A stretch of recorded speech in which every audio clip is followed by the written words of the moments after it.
नमस्कार दोस्तों, मैं मुकेश यादव इंडिविजुअल क्लासेस में आपका स्वागत करता हूं। बात कर रहे थे हम लोग भारत के संवैधानिक विकास के बारे में, जो एक्ट एक एक करके पारित हुए, जो एक्ट हमारे संविधान की आधारशिला भी बने हैं, और उन्हीं एक्टों पे हम लोग बात कर रहे थे। पिछली क्लास में बात भी की थी। अब पहला एक्ट आया था रेगुलेटिंग एक्ट 1773 ईस्वी में। उसके बाद अगला एक्ट आया 1784 में, फिर आया था 1793 में, उसके बाद आया 1813 में, 1813 के बाद आया 1833 में, 1833 के बाद आया 1853 में, ये अंतिम चार्टर अधिनियम। इसके बाद आपके देश के लिए 1857 की क्रांति हुई और अगला एक्ट आया 1858 में। 1858 के बाद आया 1861 में, 1861 के बाद आया 1864 में, 1864 के बाद 1869 ईस्वी में आया, 1876 ईस्वी में आया, 1892 ईस्वी में। और यहाँ तक हम लोगों ने बात कर ली थी पिछले टॉपिक में, पिछले वीडियो में, कि 1892 तक जो एक्ट आया उसमें क्या क्या हुआ, क्या क्या नहीं हुआ। अब इससे आगे का है अगला एक्ट जो 1909 में आया, इस पर बात करते हैं हम लोग। 1892 के बाद जब यहाँ पे आंशिक रूप से संसदीय शासन प्रणाली का प्रचलन शुरू हो गया, बजट पर बहस करने का अधिकार मिल गया, सार्वजनिक हित में प्रश्न पूछने की छूट मिल गई। इसके बाद 1898 से लेकर 1905 तक भारत का जो गवर्नर जनरल रहा उसका नाम है लॉर्ड कर्जन। ये लॉर्ड कर्जन के समय ही पुलिस आयोग की स्थापना हुई। लॉर्ड कर्जन के समय विश्वविद्यालय अधिनियम पारित हुआ। लॉर्ड कर्जन का ये समय जो सबसे बड़ा काम हुआ वो था बंगाल विभाजन, जो 1905 में हुआ। बंगाल विभाजन के बाद पूरे देश में रोष की एक लहर जाग उठी। जो क्रांति जल रही थी, मशाल जल रही थी आज़ादी को लेकर, उसकी ज्वाला और तेज हो गई। 1906 में मुस्लिम लीग की स्थापना हुई ढाका में। मुस्लिम लीग के संस्थापक सलीमुल्लाह खां एवं आगा खां। 1907 में सूरत अधिवेशन हुआ और सूरत अधिवेशन में कांग्रेस दो दलों में विभाजित हो गई, गर्म दल और नरम दल। 1907-8 के बाद 1909 में जो अगला एक्ट आया, ये एक्ट आया 1909 में। इसी पे बात करते हैं हम लोग 1909, और इसे कहा गया 1909 का भारत परिषद अधिनियम। भारत परिषद अधिनियम। और इस 1909 के भारत परिषद अधिनियम को मार्ले मिंटो सुधार अधिनियम भी कहा गया। मार्ले मिंटो सुधार अधिनियम। मार्ले मिंटो सुधार अधिनियम की बात करें, उस समय भारत सचिव लॉर्ड मार्ले हैं और भारत का जो वायसराय है वो लॉर्ड मिंटो है। सर 1909 का भारत परिषद अधिनियम के तहत सांप्रदायिक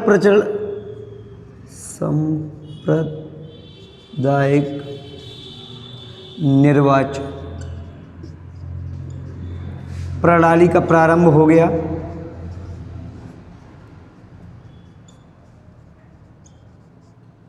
लॉर्ड मिंटो को पृथक निर्वाचन प्रणाली का पिता कहा गया।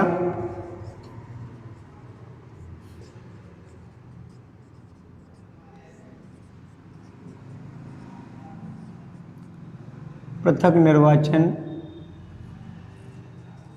प्रणाली का पिता, पृथक निर्वाचन प्रणाली का पिता कहा गया लॉर्ड मिंटो को। इस्लाम को मानने वालों को, मुसलमानों को अलग से प्रतिनिधित्व की व्यवस्था 1909 में हो गई। और यहीं पे एक दूसरे देश का वीजा रोपण यहीं से हो जाता है 1909 से ही।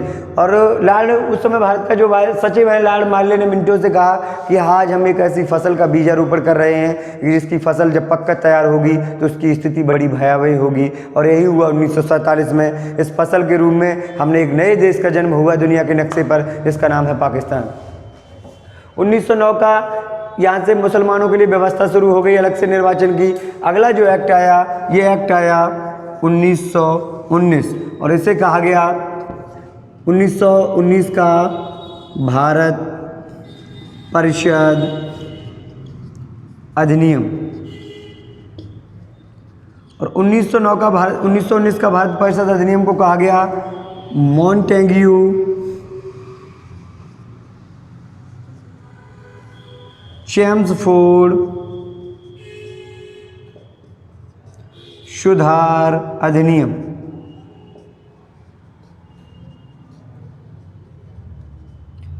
सर 1909 में 1919 में जो भारत के गवर्नर जनरल हैं, वायसराय हैं, उनका नाम है लॉर्ड चेम्सफोर्ड। इससे पहले 1911 में दिल्ली दरबार का आयोजन हुआ।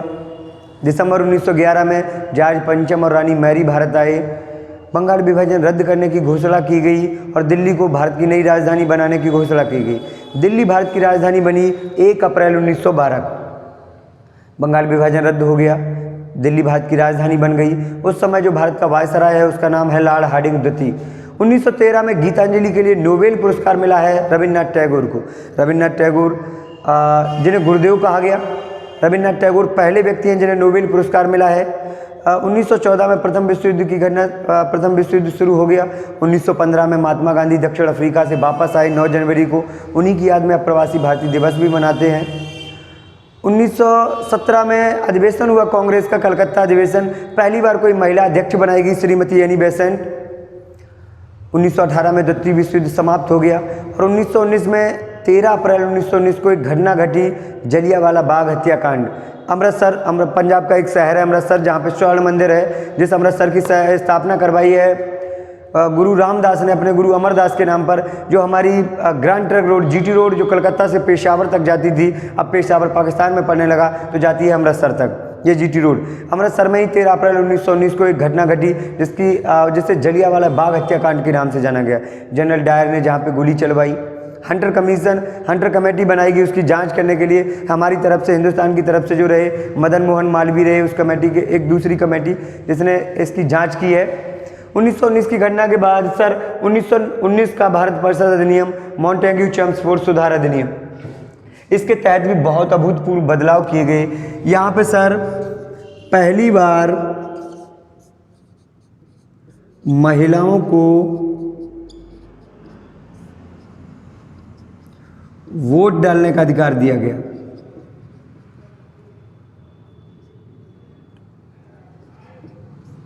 वोट डालने का अधिकार दिया गया। उस समय भारत की जितनी भी जनता रही होगी, उस जनता के 10% लोगों को मताधिकार का अधिकार दिया गया। मतदान करने का अधिकार 10% लोगों को दिया गया।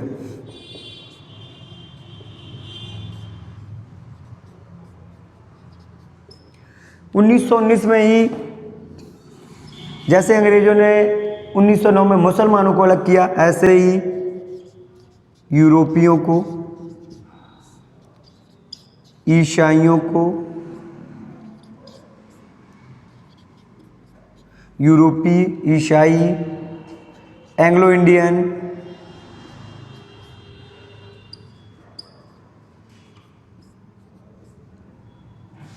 सिख,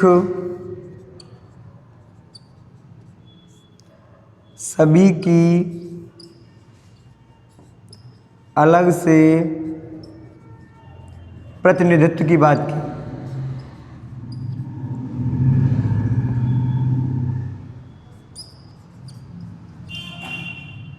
प्रतिनिधित्व की बात की। 1919 के मॉन्टेग्यू चेम्सफोर्ड सुधार अधिनियम की अगर हम लोग बात करें, 1919 में द्विसदनात्मक पद्धति की शुरुआत हो गई।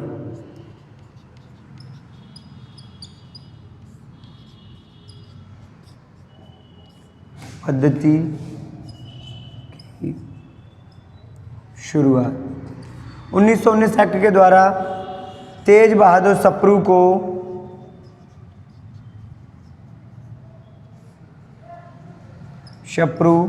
पहले भारतीय ला सदस्य बने। 1919 की अगर हम लोग बात करें, उदारवादियों ने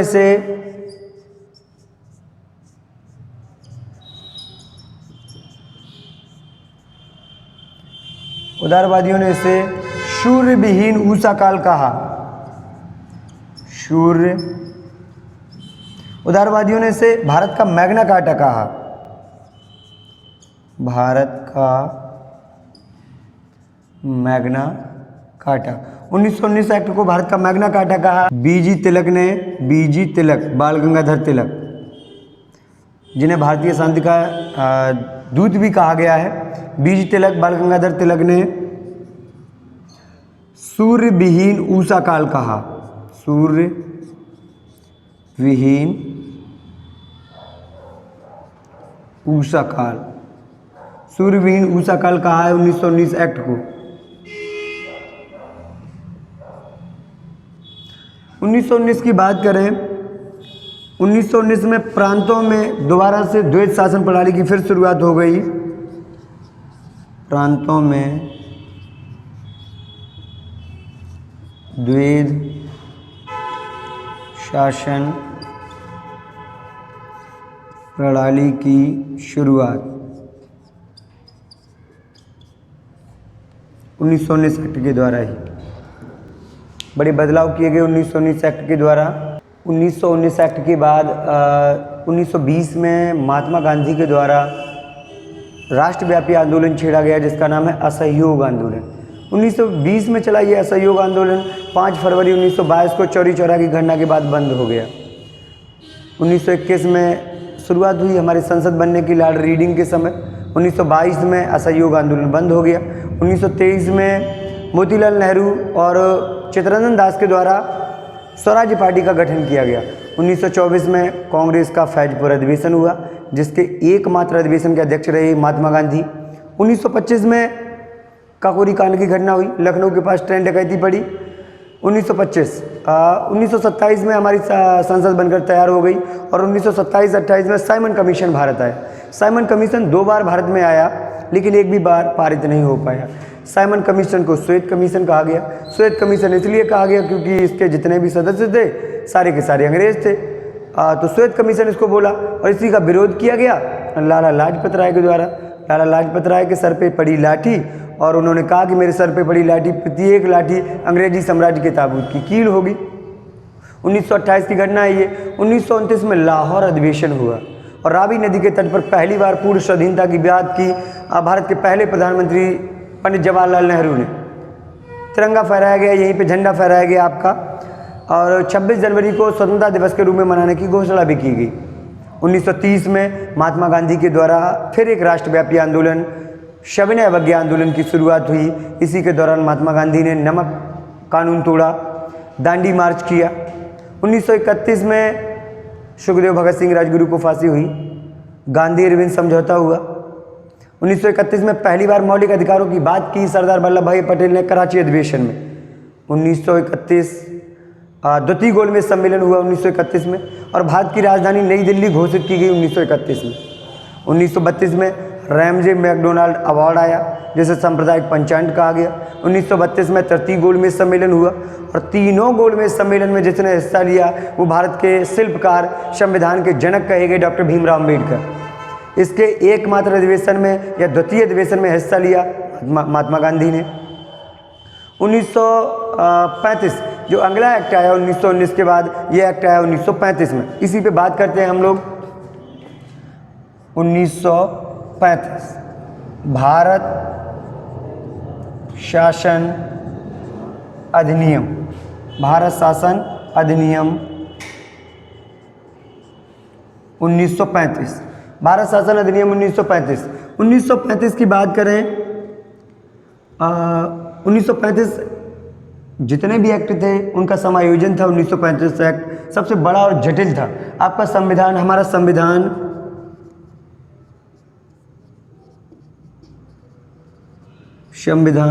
सबसे ज़्यादा रेडी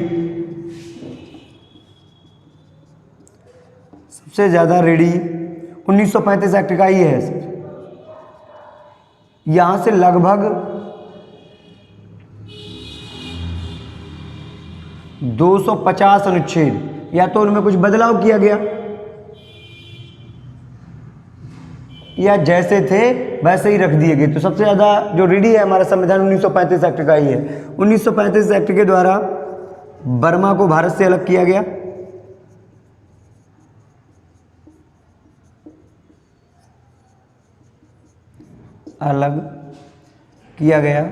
बर्मा को भारत से अलग किया गया और बर्मा 1936 में भारत से अलग हो गया। उड़ीसा और सिंध नामक नए प्रांत बने।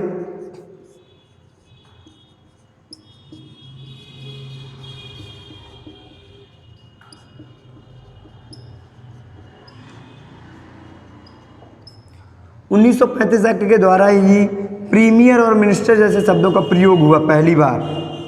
प्रीमियर और मिनिस्टर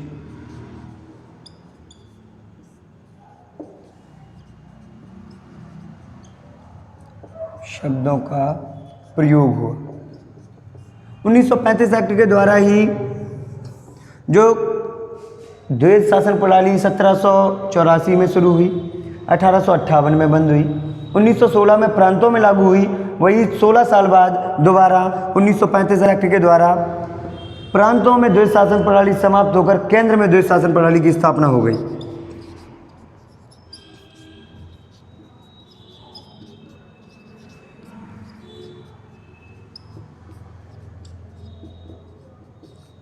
प्रणाली का प्रारंभ प्रांतों में समाप्त हो गई और केंद्र में द्वैध शासन प्रणाली प्रारंभ हो गई। 1935 एक्ट के द्वारा ही शक्तियों का विभाजन हो गया।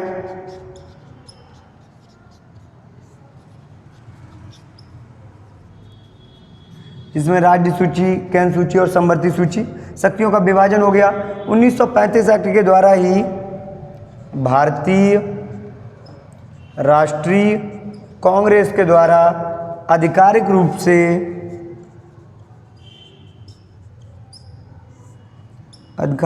से संविधान की मांग की गई।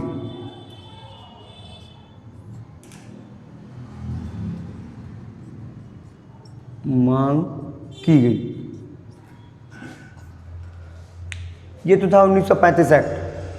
उम्मीद है कि आपको ये जानकारी पसंद आएगी। अगर आपको ये जानकारी अच्छी लगती है, आप हमारे वीडियो को लाइक करें, हमारे चैनल को सब्सक्राइब करें और ज़्यादा से ज़्यादा शेयर करें। वर्तमान जो स्थिति है उसी पर एक शेर है किसी शायर का, मेरे को नाम याद नहीं है उनका। वतन की फिक्र कर नादा मुसीबत आने वाली है, वतन की फिक्र कर नादा मुसीबत आने वाली है, तेरी बर्बादियों के चर्चे हैं आसमानों में। वतन की फिक्र कर नादा मुसीबत आने वाली है, तुम्हारी बर्बादियों के चर्चे हैं आसमानों में। न संभलोगे तो मिट जाओगे हिंदुस्तान वालों, न संभलोगे तो मिट जाओगे हिंदुस्तान वालों, दास्तां भी नहीं होगी तुम्हारी दास्तानों में। जय हिंद दोस्तों।